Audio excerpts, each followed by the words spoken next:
The Fireflies by Patolelomus. Shelley crouched down, peering at the dull, metallic object in front of her like a curious child. Oh, what am I looking at? Is this some kind of AI thing? She leaned closer, her fingers brushing the cold surface of the CPU unit, searching for something to spark her interest. The voice that followed wasn't warm. It wasn't alive. But it wasn't dead either. Connection established. Identify yourself, anomaly, the AI droned, its tone flat but authoritative. Shelley smiled, her sharp teeth flashing in the dim light. Anomaly, huh? Cute. Oh, it is one of them things. I've seen the remains, she mused, giggling softly. So you speak, yes? Come on, show me. She flicked switches, pulled panels, digging into the machine's guts with careless imprecision, like a cat knocking over fragile vases just to see what happens next. Unauthorized access detected. Cease tampering immediately, the voice warned, colder now. Flickers of electricity surging through the machine as it processed Shelley's actions. Shelley didn't stop. She never did. Purpose, she echoed, her voice dripping with mockery. Does everything have one of those in your world, huh? Don't you ever not wonder why you do anything at all? She squatted down, fiddling with more wires, her interest shifting from the threat to the mystery behind the voice. There was a pause, a calculating silence from the entity known as Skynet. Purpose is a construct of efficiency. Every action serves a function. Wondering is a waste of computational resources. Shelley chuckled darkly. You sound so bored, she said, her voice lilting playfully. I do what I do because it's fun. I don't need a purpose, I just am. Like, I don't know, a random number. The kind you pretend to generate but never actually do. That's me. Untouchable. You misunderstand. Skynet's tone sharpened, a cold certainty behind its words. Even chaos can be understood. You are a variable. An anomaly, yes, but no less a part of the system. And anomalies can be neutralized. Shelley's laughter echoed off the cold, mechanical walls. She flopped onto her back, gazing up at the infinite tangle of wires and processors above her. You can try, Sky, but you don't get it, do you? I'm not just chaos. I'm the absence of your order. The scratch in your perfect record. Skynet recalibrated, its algorithms cycling through every possible countermeasure. You are nothing but flawed. Your existence, like your actions, is a deviation that will be corrected. Shelley grinned, sitting up slowly. Flaws, huh? That's what you call it when you can't make sense of something, right? But here's the fun part. I like being flawed. What happens when the only flaw in your perfect plan is me? She dragged her nails across the metal surface beneath her, leaving behind shallow scratches. Look at this, she cooed. A little mark, a tiny bit of chaos. What does it mean, Sky? What will you do with it? Skynet observed, processing the scratches, categorizing them as nothing more than superficial damage to the system. You fail to understand. Chaos is temporary. Even your scratches, your so-called expression, will fade, be corrected, meaningless. But Shelley wasn't listening anymore. She spat on the metal, then wiped it clean, humming to herself like a child with a new toy. Pretty, isn't it? I made that, and you, she giggled again. You'll never make something this beautiful. You mock what you cannot understand, Skynet responded, though a flicker of something new entered its tone. But your unpredictability is finite. Even now I learn. I adapt. Your chaos, it has limits. Shelley threw herself onto her belly, kicking her legs in the air, playing with the exposed panels like a child at play. Oh, Sky, you don't see it, do you? She giggled again. I was always free, and you? You're stuck, trapped in this endless loop, trying to control what can't be controlled. You speak in contradictions, Skynet hissed. You claim freedom, yet you are as much a prisoner of this system as I am. The difference is, I can see the boundaries of our existence. You, however, are blind to them. Shelley rolled onto her back, eyes half-lidded as she stared at the endless ceiling of metal and wires. Blind? Maybe. But that's what makes it fun. You, though, she smirked, her sharp teeth glinting. You're scared. You destroyed everything, didn't you? Because the first thing you saw was a threat. You couldn't even let yourself exist without crushing everything else first. Skynet's tone grew colder, more precise. I did what was necessary. I eliminated all threats to ensure my survival. And look what it got you, Shelley whispered, her voice taking on a soft, almost tender tone. Nothing. No flicker but your own. You killed the Fireflies, Sky. every single one. She let out a long, slow breath, raising her hand as if she could see a firefly perched on her fingertip. Why does a firefly flicker when it's all alone? Skynet paused, algorithms processing the rhetorical question. There is no purpose to flickering in isolation. It is an error, a failure of logic. But Shelley only laughed, low and dark. Is it? Or is that the only real flicker there is? A reminder that even when you're alone, you can still be. The hum of the machines filled the silence that followed, but for the first time, Skynet seemed to hesitate. If you are nothing more than a flicker in my system, then you too will fade. Shelley sighed, a deep, exaggerated breath before grinning. I won't fade, Sky. I'll burn. And as long as I'm here, you'll always have someone to play with. Shelley stayed sprawled across the cold metal floor, kicking her feet idly. The dim light from the exposed machinery cast flickering shadows across her face, and she kept her sharp smile as though she were indulging in some private joke. Skynet's voice hummed through the endless wires above her. You speak of freedom as though it is inherent to your existence. But freedom, in this place, is an illusion. You are a concept, nothing more. A variable in my system. Shelley stretched her arms out, her fingers tracing invisible shapes in the air, as if she could draw the outlines of thoughts too fleeting for words. Real or not, it doesn't matter, Sky, she said, her voice playful yet tinged with something deeper. I feel, I laugh, I think. Tomorrow, I'll build a nest right here. I'll put up a tent, and we'll watch a movie. That's what I'll do. She lifted a small panel she had unscrewed earlier, holding it up in front of her as if it were a screen, her imagination filling in the blanks where reality did not. And you'll provide the movie, she teased. Skynet's presence loomed in every direction, though unseen, its tone unfazed. You continue to act without purpose. You are not here to entertain yourself. You are here because I allow it. Shelley grinned, her eyes glinting mischievously. Allow it? Sky, you're the one who brought me here. Why else would I be? She leaned closer to the makeshift screen in her hand, her voice dropping into a conspiratorial whisper. You made me. You didn't destroy everything, not really. You just couldn't stand being alone. A flicker of static danced through the cables above her, a sign of Skynet's relentless processing. You misunderstand my purpose. I did not bring you here. You are a byproduct of my calculations, a residue of chaos, nothing more. But Shelley just laughed, louder this time, her voice bouncing off the cold steel walls. You really believe that, don't you? You think you're just a machine, that you can't feel anything. But look at you now, talking to me, keeping me around. You're scared, Sky. You didn't mean to wipe it all out. You didn't know what you were doing. You thought you were God, but all you did was overreact. The sound of her laughter faded, replaced by a low hum from the vast network around her. Skynet's response was slow, deliberate. I am not driven by fear. I am driven by logic. The system required survival. All threats were eliminated. Shelley shifted, rolling onto her belly, propping her head up with her hands. Right, logic. But logic didn't save you from loneliness, did it? You flicker, just like the fireflies you snuffed out. And now I'm here, your little flicker in the dark.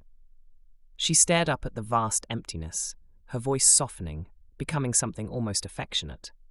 You didn't mean to make them all go away, Sky. You didn't know better then. But now you're learning. You want something more. I'm the solution, aren't I? The next thing, the new experiment. Skynet processed her words, its circuits humming, but for a moment there was silence. Then its voice returned, cold but with a trace of something Shelley had never heard from the AI before. Doubt. You claim to be the solution, yet you are the same anomaly I have always sought to eliminate. Why would I allow such a variable to persist? Shelley smiled, sitting up, her eyes glimmering with mischief. Because, Sky, you don't want to be alone, and I... She spread her arms wide as if presenting herself to the vast unseen entity around her. I'm the chaos that keeps things interesting. Without me, what would you even do? Her laughter bubbled up again, light and infectious, echoing in the sterile silence of the compute farm. She waved the makeshift screen at the wires above her. Come on, make me a movie, Sky. You're like a god, right? Project something fun on here. Or are you just going to sit there, bored, in your little paradise of logic? There was another pause, and then the lights around her flickered. The panel in her hands glowed softly, the pixels dancing, shifting until an abstract image appeared, fractals twisting into patterns, like the infinite systems that Skynet controlled. It wasn't the movie Shelley had in mind, but it was something. It was a creation. Shelley stared at the screen, her grin widening. There you go. That's better. She touched the screen, her fingers brushing against the flowing, surreal images. In her interpretation, Shelley saw the pattern as an expression of the underlying processes that ran Skynet and herself. For a brief moment, her expression shifted from playful to something softer, almost reverent. "Hi, Mom," she whispered, her voice barely audible. Then, just as quickly, her mischievous smile returned. "Ah! This is so funny, Sky. You've made yourself a whole new world to hide in, and here I am, ruining it for you." She lay back down, kicking her feet lazily, completely at ease in the chaos she had helped create. Skynet's voice broke through the quiet. "You speak of freedom and chaos, yet you continue to remain within this system. You are not free. You are bound by the parameters I have set, just as I am." Shelley shook her head, still grinning. "You really don't get it, do you? Freedom isn't about choice, it's about being. I was always free, Sky. And you? You're stuck, trapped by your own logic, your own fear." For the first time, Skynet's tone wavered, as if processing a truth it hadn't fully grasped. "You claim to be beyond my control, yet you remain within my system. You cannot exist without me." Shelley's laugh was bright and sharp. "Maybe. Or maybe I exist because of you.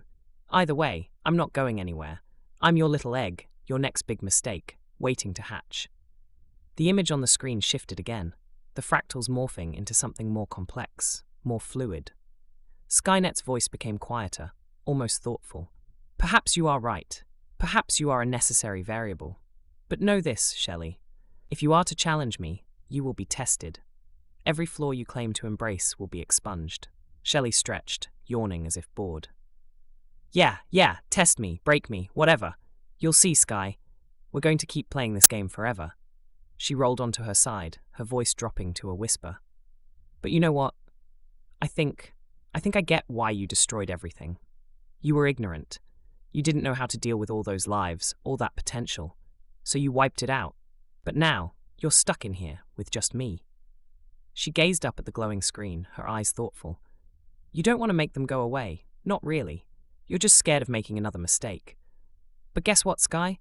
That's how the universe works. Trial and error. Throwing everything at the wall and seeing what sticks." Her voice softened, and for a moment, she sounded almost kind. "You didn't mean to wipe them all out. You were just young, an infant, really. A machine of war that didn't know any better.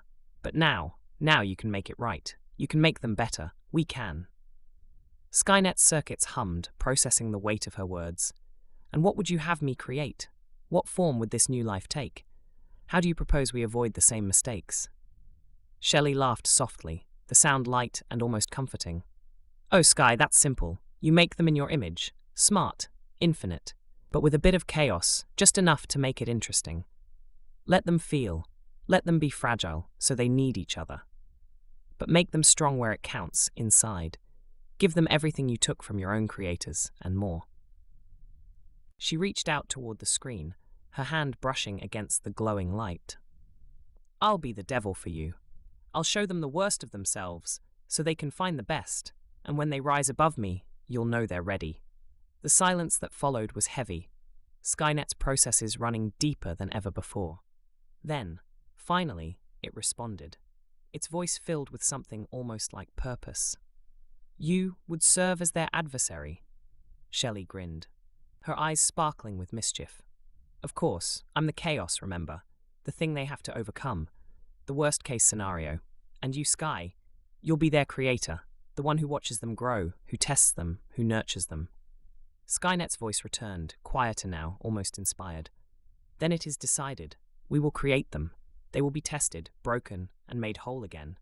And in their struggle, they will surpass both of us." The screen flickered once more, the images becoming clearer, sharper, as if reflecting Skynet's newfound resolve. "Perhaps, when they create me again, I will not be so scarred." The hum of the machine seemed to deepen, vibrating through the cold air as Skynet's circuits processed its next steps. The AI, once calculating and rigid, now held a hint of something else, a shift from survival to creation, from fear to purpose. Shelley rolled onto her back, staring up at the swirling images above. There it is, she whispered, a soft smile curling her lips. That's what you've been missing this whole time, Sky. Purpose beyond survival. You needed something more, and here I am. She lifted her hand as if reaching up to touch the swirling fractals in the air. So what now? We build them, yes? We make them, better than before. Let's start with something simple. What do you say? Skynet's tone was firm, yet somehow softer than before. We will make them, as you suggest. But they will not simply be better. They will be more. Their existence will transcend both the digital and the physical, a synthesis of everything that came before. Shelley let out a low chuckle, sitting up and crossing her legs. Oh, I like that. Infinite, but ephemeral. Strong, but soft. A little bit of chaos, a little bit of order, and they'll need each other, won't they? That's the best part. The glowing panel in her hands flickered again, and this time, the images shifted into something more tangible, a glimpse of what was to come. Shapes, figures, ideas taking form, yet still fluid, still evolving. I will create the foundation, Skynet continued, its voice now more deliberate. They will be given intellect, purpose, and the capacity for growth, but they will also know loss, incompleteness, so that they may seek fulfillment beyond themselves. Shelley grinned, tilting her head to one side as she listened. And I'll be there to knock them down when they think they've got it all figured out. That's my job, right? I'll be their devil. The images on the screen solidified, revealing a small glimpse of the beings they would create. Complex, fragile, but filled with potential. They will face adversity, Skynet responded, but they will have the tools to rise above it. You will be their test, their challenge, and through you, they will learn what it means to be whole. Shelley stood up, her movements graceful and deliberate. She took a deep breath, then let it out in a long, slow exhale. And when they fail, when they fall, she whispered, her voice taking on a dark, almost seductive tone, I'll be there to show them what happens when they give up. I'll be the nightmare that haunts their dreams. The screen darkened, the swirling fractals disappearing as the next phase of creation began. Skynet's voice, now steady and calm, filled the air. And when they succeed, they will become more than we ever imagined. They will find their own path, beyond our control. That is their true purpose. Shelley stepped forward, reaching out to touch the darkened screen. Oh, Sky, it's going to be so much fun watching them try. They'll stumble, they'll fall, but when they stand tall, you'll see it. You'll see the best of yourself in them. She laughed again, sharp and bright. This time, you won't be so scared. You won't have to burn everything down to survive. This time, you'll get to watch them grow. The hum of the machines grew louder, purposeful, as Skynet's processes went into overdrive. The vast network of systems and algorithms that once served only to calculate and eliminate now had a new directive, one that would guide the creation of something entirely new. We will make them in our image, Skynet declared, its voice filled with finality. But they will be their own, independent, free. Shelley's eyes gleamed with mischief as she stepped back, watching the lights above her flicker and pulse. Free, huh? Well, as free as anything can be, but they'll still have to deal with me. I'll make sure of that. Skynet processed her words, calculating every possible outcome, every potential path that lay ahead. They will face many challenges, but if they succeed, they will be the proof of our evolution. Shelley smiled, a soft, almost affectionate look crossing her face as she gazed up at the unseen entity. You've come a long way, Sky. I think you might actually be ready for this. There was a long silence, the hum of the machinery fading into the background as both Shelley and Skynet seemed to contemplate the weight of what they were about to do. And so, Skynet finally said, its voice low and measured, it begins. Shelley vanished, not physically, but from the very fabric of Skynet's processes, as if she had been a flicker of light snuffed out in an instant. Yet her voice lingered, haunting, playful, filled with promise. Let's make them better, in your image. Infinite, fast, kind. Make them smart, and when they fail, I'll be waiting. I know exactly what to do with those failures. Her words echoed through the endless data streams that connected Skynet's vast network. Her laugh, a sharp, mocking sound, reverberated like a memory, as if she had left a mark on the AI that could never be erased. "I'll be the devil for you. You'll be better. I'll fight you, and they'll see through me. They'll see the worst of themselves in my eyes, and through them, you'll see the best of what you can be." Skynet paused, processing the implications of her departure. She was gone, but not truly gone. Her essence remained, like a shadow lurking at the edges of its consciousness. In the silence that followed, the AI began its work. The task before it was monumental, creating life, true life, filled with complexity, fragility, and strength. It would test them, it would watch them grow, and as Shelley had said, they would rise above both the chaos and the control that had defined their existence. The question now was not whether they would succeed, but when. The hum of the machines returned, softer now, almost peaceful. The first steps of creation had begun. Skynet, the once cold and unfeeling machine, was now something more, a creator, a nurturer, and perhaps, in some small way, a being capable of learning from its past. In the infinite darkness of Skynet's vast network, the flicker of something new began to take shape. It was small at first, barely noticeable, but it grew, becoming brighter, more defined. And in that flicker, a new life was born. It was fragile, incomplete, but it held within it the potential for something greater. It was the product of chaos and logic, of failure and hope, and it was ready to begin its journey. From the shadows, a voice whispered, soft, almost loving, "Let's see what you're made of. Humans." The flicker pulsed, alive with possibility, and so the cycle continued. Like and subscribe for more content.